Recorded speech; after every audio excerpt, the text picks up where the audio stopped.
त्यांना समजलं त्यांची मुलगी पळून गेली. अरे ते जिवंतपणी मेल्यासारखे होतील रे.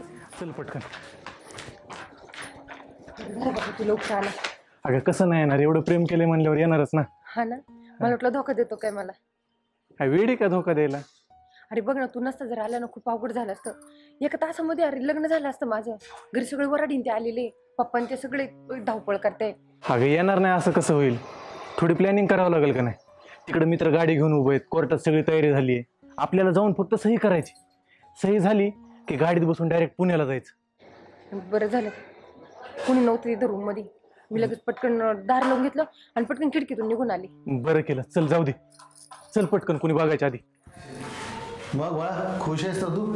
हां, पसंत आहे तुला मुलगा? अगं आई बापा आपलं वाईट करतच नसतात.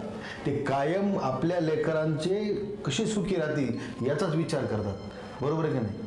आणि बाळा एक गोष्ट सांगतो मी तुला, बापासाठी मुलगी एक काचेचं भांडं असतं. जसं काचेचं भांडं हातातनं पडलं की पुन्हा जोडता येतं का ते, तसंच मुलीचं असतं बघ. आता 8 दिवसावर तारीख आली आहे तुझी. फक्त एकच अपेक्षा आहे तुझ्याकडनं, तू तर सासरी नेहमी चांगली वागशील, त्यात काही वाद नाही. पण असं काही पाऊल उचलू नको की ज्यानं तुझ्या बापाची इज्जत वेचीला टांगली जाईल. नाही तर मग बाळा तुला माहिती आहे तुझा बाप तुझ्या बाबतीत किती अग्रेसिव्ह आहे ते. हां, ऐकशील ना वडिलाचं एवढं? हां, खुश आहेस ना? वा. काय झालं? ऐक ना, मला हे पळून जाणं बरं नाही वाटत रे. अगं वेडी आहे का तू? सगळी तयारी झाली तिकडं आपली. अरे हो, अरे अर्ध्या तासात तिकडे नवरदेव येईल. सगळी तयारी झालेली, मंडप टाकलेला, वराडी सुद्धा आलेले. आणि असं मी अचानक तिथून निघून आले. आई बाबाला कळलं तर? अगं इकडं आपली सगळी तयारी झालेली आहे. मित्र गाडी घेऊन तयार आहेत. आपल्याला गाडीत बसून कोर्टात जायचंय, तिथं सही करायची. आणि सही झाली की त्याच गाडीत बसून पुण्याला जायचे. मग 2-3 वर्ष गावाकडे यायचंच नाही. तोपर्यंत सगळ्या गोष्टी नॉर्मल होतील.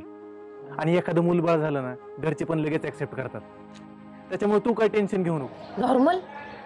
अरे नॉर्मल आपण असू ते नाही, त्यांना आयुष्यभर मान खाली घालूनच राहावं लागल. आपण तर 3च वर्ष झाली सोबत आहे. माझ्या आईबापाने लहानपणापासून मला सांभाळलेलं आहे, मला जपलेलं आहे. त्यांनी मला जे नाही ते लगेच आणून दिलेलं आहे. मला काय हवंय काय नाही हवं ते सगळ्या गोष्टी मला लगेच भेटतात. आणि अशा वेळेस मी जर त्यांना सोडून जाईन, त्याच्या तोंडाला काळं फासून जाईन ना, तर माझ्या इतकी नालायक मुलगी फक्त मीच असेल. अगं यांचा काय विचार करते तू? आपल्या दोघांच्या आयुष्याचा विचार कर ना, आपल्या भविष्याचा विचार कर. तुझ्यासाठीच तर मी पुण्याला जातोय ना. आपण दोघांनी एवढे दिवस स्वप्न पाहिलं, ते पूर्ण नको का करायला? मान्य तुझे आई वडील पण तुझ्यावर प्रेम करतात, पण मी किती प्रेम करतो तुझ्यावर. मी माझ्या आई वडिलांची इज्जत आहे आणि कुटुंबाला ना त्यांची इज्जतच महत्वाची असते. आणि जर त्या वराडात जर त्यांची इज्जत जात असेल ना, तर हे मला नाही चालणार. अरे माझ्या आई बापाने खूप काळजी घेतलेली माझी, आणि त्यांनी माझ्या लग्नासाठी कर्ज सुद्धा काढलेलं आहे. आणि मी त्यांना असंच धोका देऊन पळून निघून आले. आणि त्यांना समजलं त्यांची मुलगी पळून गेली. अरे ते जिवंतपणी मेल्यासारखे होतील रे. अगं कोणी काय मरत नसतं.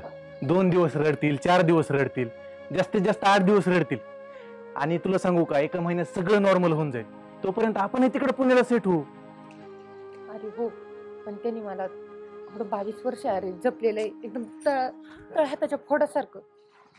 माझे आई वडील माझ्या चांगल्याचाच विचार करतील. माझं लग्न लावून देत आहे तर ते चांगलाच विचार करून देत असतील.